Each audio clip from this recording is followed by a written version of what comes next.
Ils ont mis les moyens.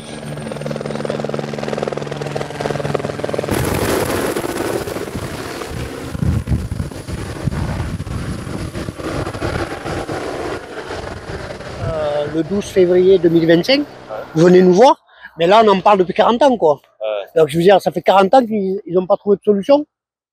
Et en permanence c'est cyclique. On nous dit ouais on va sortir une solution. Et bonjour. Bonjour. Bonjour Olivier Lemaillot. Bonjour. Bonjour. Bonjour. Bonjour. Bonjour Jean-Philippe Garcia.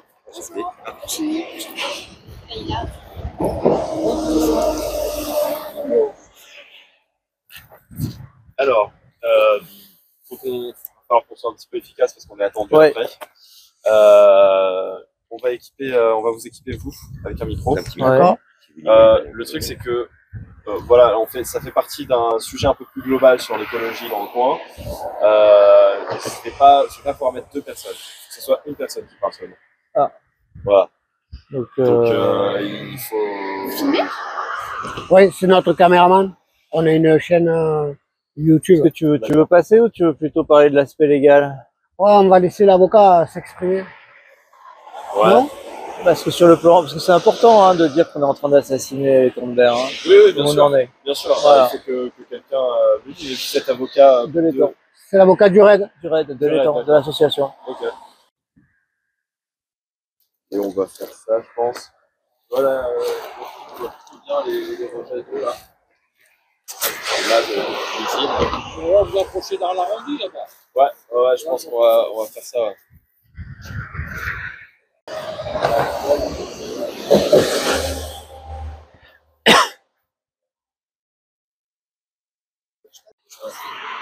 Ouais.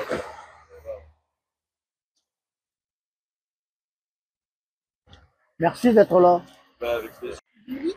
De l'étang De la réalisation de Berre.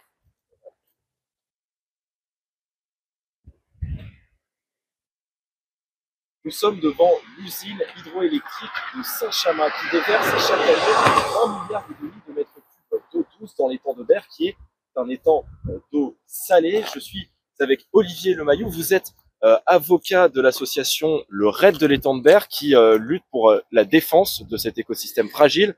Pourquoi est-ce que c'est un problème d'avoir ces rejets d'eau douce?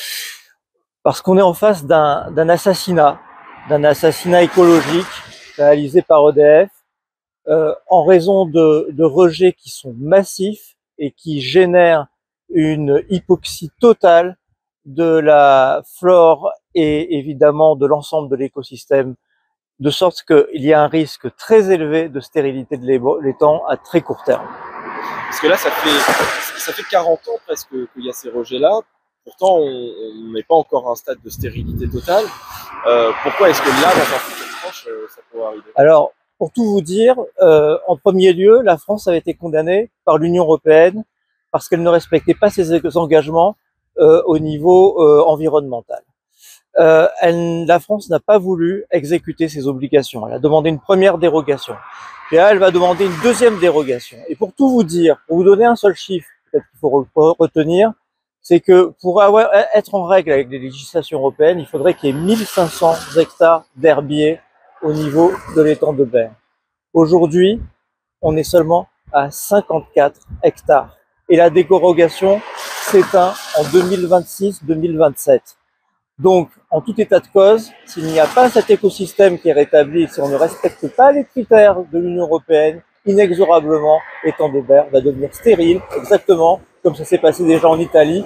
Et pour les générations futures, c'est absolument inadmissible d'assister à cet écocide réalisé avec la complicité de l'État, avec le préfet qui finalement essaie de prendre des mesures mais qui sont tout à fait cosmétiques. Ce sont des mesures gadgets. On essaie au niveau du EDF de nous dire qu'on fait des progrès, qu'on essaie de limiter les rejets, mais ce sont des mesures confettis qui ne servent strictement à rien. Le seul moyen véritable d'arrêter cet écocide, c'est véritablement de stopper les rejets, parce qu'à défaut, nous allons être en situation irréversible et en situation de stérilité. Ce que j'essaie de comprendre, c'est pourquoi est-ce que de l'eau douce dans un étang, parce que vous il y a beaucoup de fleuves, de rivières qui se déversent, d'eau douce qui se déverse dans de l'eau salée. Pourquoi est-ce qu'ici, dans l'étang de Berre, ça pose problème? Parce qu'il s'agit d'un apport qui n'est absolument pas naturel. Il s'agit d'un apport qui est beaucoup trop élevé, que l'écosystème ne peut pas éponger. Et puis, il y a des espèces qui sont radicalement incompatibles avec l'eau douce. Et de ce fait, si vous voulez, comme l'eau douce devient de plus en plus prégnante avec quasiment 1 milliard de mètres cubes d'eau rejetée chaque année, on est dans une situation où l'écosystème souffre, n'est pas adapté et inexorablement connaît des signes finalement de stérilité. Il y a de moins en moins d'espèces, il y a de moins en moins de faune et finalement cet étang devient totalement stérile. Donc ça devient une ressource stratégique dont l'État veut pas se passer parce que ça fait rentrer de l'argent, ça fait rentrer de l'emploi, mais pour ce faire, il faut sacrifier l'écologie. D'accord. 40 ans que ça se passe comme ça. Ouais, entre 40 et 60 ans. D'accord. 1964, les premières constructions, et les deux rejets mesurés en 1980.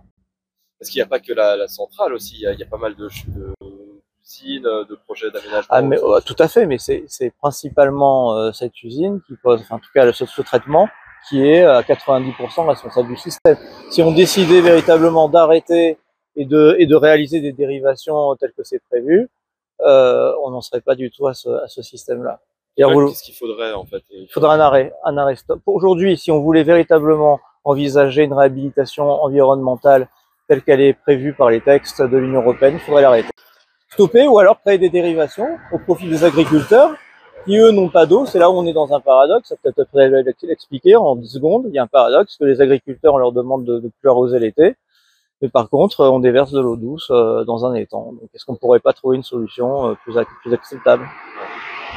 D'accord. Et ces dérivations, du coup, ça serait de rétablir la dérivation, ça serait par passer des bassins de rétention et faire en sorte que l'eau soit distribuée pour les agriculteurs quasi gratuitement. D'accord.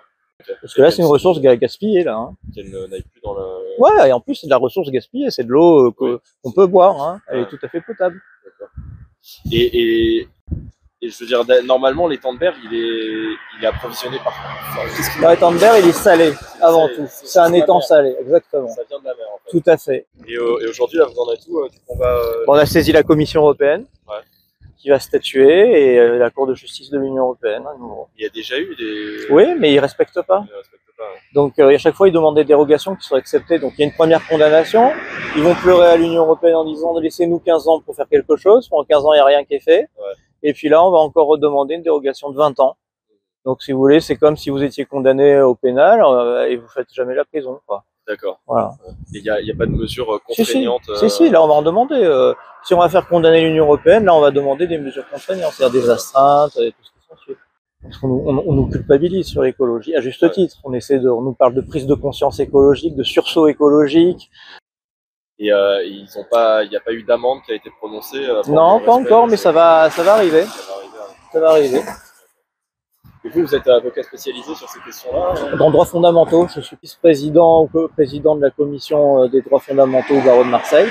Et je m'occupe de ces questions-là, notamment des droits fondamentaux, droits environnementaux, droits humains, gens du voyage. On a fait rentrer à l'UNESCO la fête foraine, voilà. On a orienté SOS Méditerranée, migrants, etc.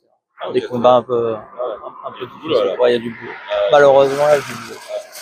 Là, autour de l'étang de Berre, j'imagine que... on a eu un combat avec Total, on a fait un combat avec Total qu'on a gagné avec la pharmacie Cornuel, vous savez, que la flamme, on a réussi à la faire éteindre. Donc on a gagné contre Total, on a eu les renseignements territoriaux dans mon cabinet, on est régulièrement sollicité par les renseignements territoriaux. Voilà, c'est des pressions continuelles. Et puis à chaque fois, si vous voulez, l'État qui nous dit oui, mais c'est pas bien ce que vous faites, alors que ce sont les premiers à dire, à sanctionner des gens qui finalement veulent mettre un peu d'eau dans leur piscine. Voilà, et on trouve que c'est incohérent de tout faire supporter à la population et de même de les culpabiliser, alors même qu'on on laisse faire.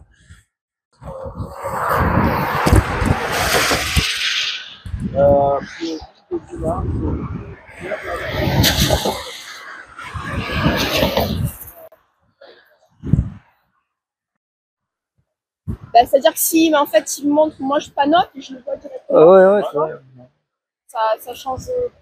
Enfin, on voit bien quoi. Alors expliquez-moi, qu'est-ce qu'on peut voir depuis ici? Alors là, vous voyez en direct le crime qui est perpétré, les rejets d'eau douce par EDF. Donc avec Jean-Philippe Garcia et son association, on fait tout pour que une solution soit trouvée. Ça serait en premier lieu l'arrêt immédiat, et puis des solutions alternatives, parce que il est absolument anormal de rejeter de l'eau douce qui est gaspillée de la sorte et qui finalement est totalement néfaste pour l'étang, qui est en train de le tuer, alors que des agriculteurs sont en souffrance hydrique et on leur interdit d'arroser leur exploitation. Et toute cette eau qui est gaspillée pourrait être faire l'objet d'une utilisation beaucoup plus intéressante d'un point de vue écologique.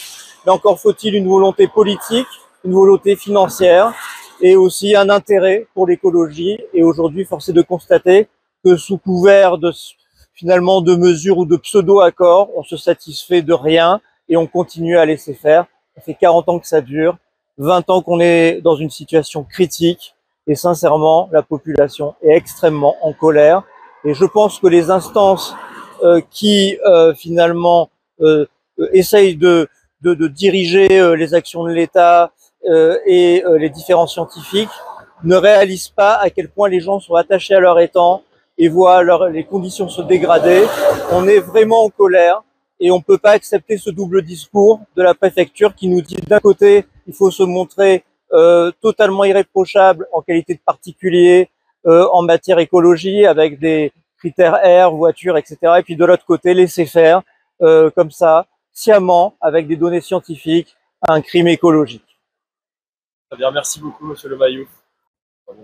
Et donc ça passe au mois de mars dans une logique environnementale, un truc sur la région. En fait, c'est C'est national ou c'est régional? Non, c'est régional. Super. C'est une série qui s'appelle Ici, avec 4 épisodes sur. Là, on s'intéresse au territoire de l'embouchure du Rhône, entre l'étang de Bergues et le Rhône.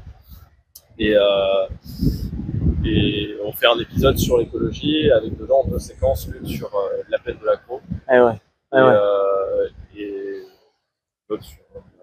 Je vais pas parler moi des combats que vous avez pu mener ces derniers temps. Là. Ouais, donc on a mené différents combats pour les gens du voyage notamment et pour les forains en particulier. On a fait reconnaître les arts forains au sein de l'UNESCO, une démarche qui a duré près de 10 ans.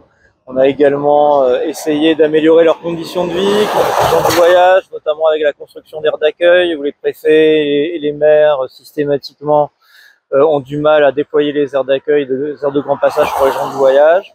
Et puis discrimination au quotidien avec non-inscription à l'école des enfants des gens du voyage, qui sont pas du tout roms, hein, qui sont français, qui sont une carte d'identité, il n'y a pas de difficulté, et qui sont extrêmement maltraités, mal vus par la population. Ouais, c'est ça. Après, voilà. Dès qu'on est confronté à l'altérité, c'est... Merci pour tout, merci pour ce que vous faites, hein, merci à vous, parce que sans vous, c'est vous qui faites, hein, surtout. ouais, on le fait avec des moyens du bord, mais sans vous, on n'est rien du tout. C'est les seules choses qui, non, c'est les seules choses qui font bouger.